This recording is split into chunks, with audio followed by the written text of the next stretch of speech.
आप लोगों को पाठ कोशिका में पादप और जंतु कोशिका में अंतर बताऊंगी। इसके लिए एक मैंने ये मॉडल तैयार किया है, इसको देखेंगे और अंतर पहचानेंगे कि कौन सी चीज़ें जो हैं दोनों कोशिकाओं में नहीं हैं। ठीक है, वो अंतर हो जाएगा पादप और जंतु कोशिका का। आप लोग पास में आ जाइए। देखिए, ये जंतु कोशिका है। इसका आकार कैसा है बच्चों? इसका आकार गोल है। गोल है। और पादप कोशिका का आकार कैसा है?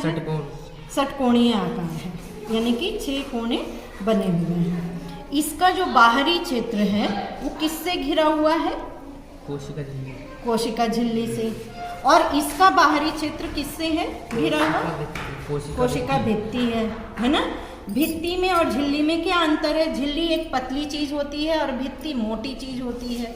ठीक है, यानी कि पादप कोशिका की जो दीवार है वो मोटी लेयर से घिरी हुई होती है, जिससे ये पौधे को कठोरता देती है। ठीक है, यानी कि पौधे कठोर किस वजह से होते हैं?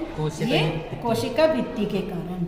और जो जंतु कोशिका है वो झिल्ली के रूप में है तो सॉफ्ट होता है। हम अपनी स्किन को देखते हैं तो ये सॉफ्ट है, जबकि पेड़ पौधों का बहुत कर्रा होता है। ठीक है ना।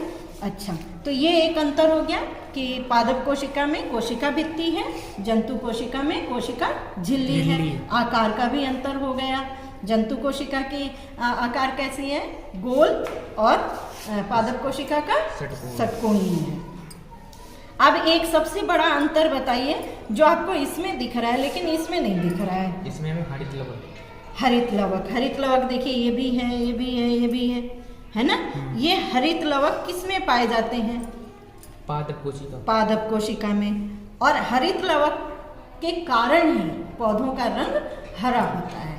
जंतु कोशिका में नहीं होते, इसलिए कोई भी जंतु हरे रंग के नहीं होते हैं।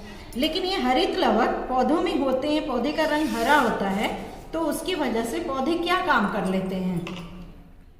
सब्जी को हरा बनाते हैं। हाँ, वो तो है। फिर पत्तियां हरी होती हैं तो वो क्या काम कर लेती हैं? प्रकाश संश्लेषण, यानी अपना भोजन पौधे खुद बना लेते हैं। वो किसकी वजह से? हरित लवक की वजह से। ठीक है। और अंतर देखिए क्या चीज है? रिक्तिका। पौधे की रिक्तिका आपको बड़ी दिख रही है, छोटी दिख रही है, और जंतु कोशिका में देखिए एकदम छोटी सी है और इसमें खूब बड़ी सी रिक्तिका। ये अंतर है। ठीक है। अच्छा, अब दोनों के केंद्रक में आपको क्या अंतर दिखाई दे रहा है? जंतु कोशिका के केंद्रक में और पादप कोशिका के केंद्रक के साथ कोशिका में बीच में जी, और इसके साइड से है। ये भी आपको समझ में आ गया ना। जंतु कोशिका में केंद्रक बीच में होता है और पादप कोशिका में ये साइड में होता है। ठीक है ना। आप लोग जरा इसमें से कोई 4 अंतर बताइए जो पादप कोशिका को जंतु कोशिका से अलग करता है। सबसे पहला क्या चीज है? कोशिका झिल्ली और कोशिका भित्ति, ये दोनों अंतर में। आकार भी अंतर में है ना। चलिए अब बताइए और क्या चीज, और क्या अंतर है?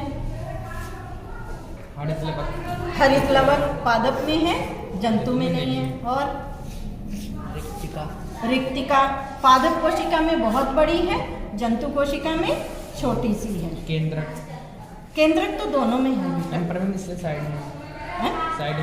हाँ, साइड में। Very good. इसमें पादप कोशिका, जंतु कोशिका में बीच में है, इसमें साइड है। वेरी गुड, बहुत अच्छा।